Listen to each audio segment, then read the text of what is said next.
बारिश की रात, आसमान बिजली से चीर रहा था। एक वीरान टूट चुकी इमारत, ब्लैक हिल लॉज।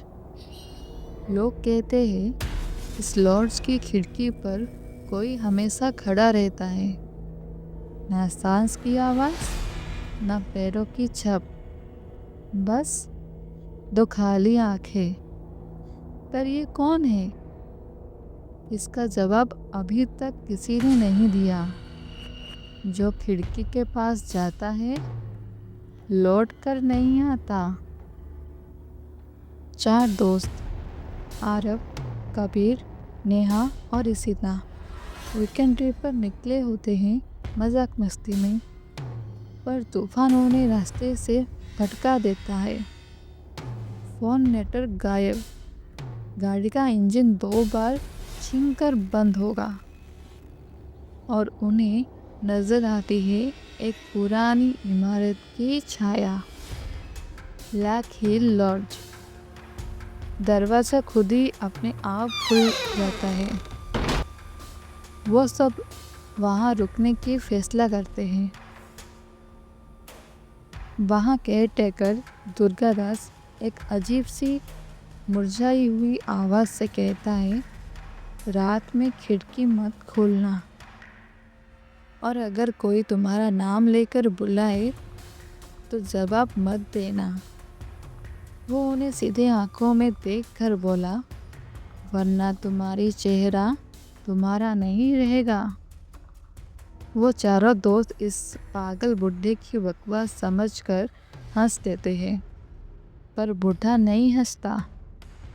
रात को 1 बजे लॉर्ड्स की हालत बदल जाती है। हवा रुक जाता है, जंगल चुप हो जाता है। सिर्फ एक आवाज़, ठक ठक ठक। आरव की खिड़की पर हल्का हल्का कोई रो रहा होता है। वह डरने के बावजूद शीशा साफ करता है। बाहर कुछ नहीं। फिर धीरे धीरे कांच के ऊपर बाहर की तरफ से 5 उंगलियों के निशान उभरने लगते हैं, जैसे कोई शीशे पकड़कर अंदर आने की कोशिश कर रहा हो। आरव को हाथ कांपने लगते हैं, पर वो वीडियो रिकॉर्ड करना शुरू कर देता है। स्क्रीन में एक और अजीब चीज कैप्चर होती है। उंगलियों के निशान धीरे धीरे अंदर की तरफ खिसकने लगता है, जैसे कोई अंदर आने की कोशिश कर रहा हो। सुबह जब आरव उठा, वो केयर टेकर को सारी बात बताई और पूछा, ये सब क्या हो रहा है यहाँ? केयर टेकर उन्हें लॉर्ड्स का सच बताता है। 20 साल पहले एक लड़की अवनी यहाँ आई थी। वो रात भर खिड़की से किसी दोस्त से बात कर रही थी। सुबह उसका कमरा खाली मिला, खिड़की टूटी थी और उसकी लाश जंगल में लटकती मिली। आंखें खुली पर दोनों पुतलियाँ गायब। लोग कहते हैं जो खिड़की के पार किसी की आवाज़ का जवाब देता है, अवनी उसका चेहरा ले लेती है। उसका रूप आधा जिंदा, आधा मरा हुआ। वो 4 दोस्त कहानी को मजाक समझकर उड़ा देते हैं, पर केयर टेकर उन्हें देखकर सिर्फ एक ही बात बोलता है, तुम लोगों ने कल रात जवाब नहीं दिया, बस इसीलिए अभी तक जिंदा हो। रात के 2 बजे आरव को आवाज़ आती है, एक धीमी, बहुत ही मीठी आवाज़, आरव खिड़की खोलो।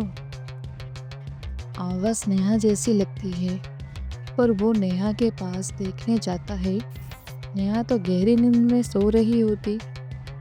खिड़की के बाहर एक लड़की का साया दिखाई देता है। चेहरा धीरे धीरे उभर रहा है, आंखें पूरी काली, बिल्कुल खाली। इसी तक खुद से फुसफुसाती है, वो नेहा नहीं, नेहा तो मेरे पास है। साया अचानक कांच पर जोरदार वार करता है। फिर एक आवाज, आरव, मुझे अंदर आने दो। कांच टूट जाता है। साया अंदर घुसने की कोशिश करता है। चारों दोस्त चीखते हुए कॉरिडोर में भागने पड़ते हैं, पर उन्हें नहीं पता कि साया अब एक नहीं, जंगल में कुछ और भी साये हैं। जब वो भाग रहे होते हैं, कैमरा चल रहा होता है। फुटेज में पेड़ों के बीच लंबे टेढ़ी मेढ़ी परछाइयाँ नजर आती है। वो इंसान जैसी नहीं, जमीन पर खून की तरह फैली रही होती है। दुर्गादास उन्हें पकड़कर कहता है, तुम लोग गलती कर दिए। ये जंगल सिर्फ उसको बुलाता है जिसका चेहरा अभी चुराना बाकी हो। कभी गुस्से से पूछता है, पर तुम्हारे हिसाब से हमें किसने बुलाया? दुर्गादास का चेहरा सफ़ेद पड़ जाता है। जिसने तुम्हारा नाम लिया वो कोई अपना नाम ढूंढ रहा था, तुम्हें नहीं बुला रहा था। अवनी अपना अगला रूप बुला रही थी। आरब को तब याद आता है उंगलियों के निशान, साया का चेहरा, आवाज़ के एकदम नेहा जैसा लगना। वो सब इंसान का नहीं था। अगली सुबह जब सब उठे, नेहा गायब थी। उसका बिस्तर ठंडा, चादर पर मिट्टी भरे पैरों के निशान, बहुत ही छोटे छोटे पैर, जैसे किसी बच्चे के हो। खिड़की के कॉटन पर गहरी काली ऊंची उंगलियों के निशान और शीशे पर लिखा हुआ। वो मुड़कर बोली थी। दुर्गादास अपने सिर झुकाकर कहता है,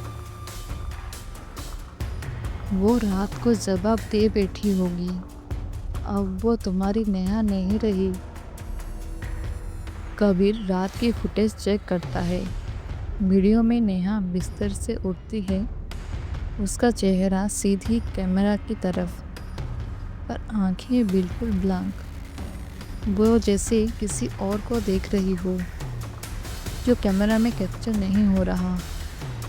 फिर एक सीवर, कोई अदृश्य चीज़ उसका बाल पकड़कर उसे खिड़की की तरफ झटका देती है। नेहा चीखती नहीं, क्योंकि माइक सिर्फ स्टैटिक रिकॉर्ड करता है, जैसे कमरा ही आवाज़ नहीं, या फिर नेहा की आवाज़ अब उसकी नहीं रही। फुटेज एंड होती है एक जूम्ड शॉट पर।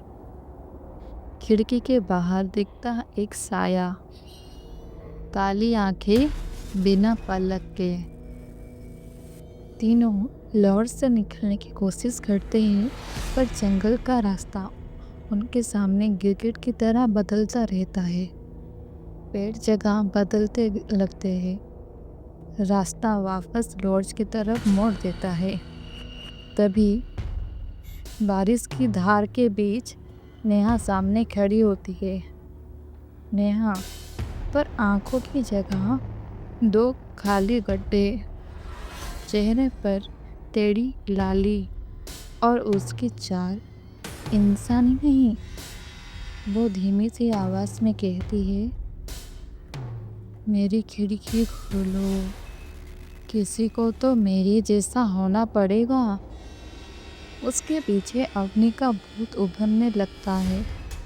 गर्दन टेढ़ी, बाल भीगे हुए, गाउन पत्थर की तरह जमा हुआ लहू, उसकी आंखें गम, पर वो देख रही है। साया उनकी तरफ लंबे कदम से बढ़ता है। हर कदम में मिट्टी उड़ी हुई, जैसे जंगल उसके साथ चल रहा हो। आरब कैमरा गिरा देता है, स्क्रीन हिलती है, स्टैटिक आता है, और फिर काला। एक हफ्ते बाद जंगल से एक कैमरा मिलता है। उसकी लास्ट क्लिप में सिर्फ एक चीज़ दिखती है, खिड़की का फ्रेम, जो धीरे धीरे खुद ही खुल रहा है, और स्क्रीन पर लफ्ज़ उधरते हैं, अगला कौन? इस वीडियो को लाइक, कमेंट एंड शेयर करें। ऐसे ही हॉरर कहानियाँ सुनने के लिए ब्लडी नाइट को सब्सक्राइब करें, यानी आपके पास हर एक वीडियो पहुंच सके।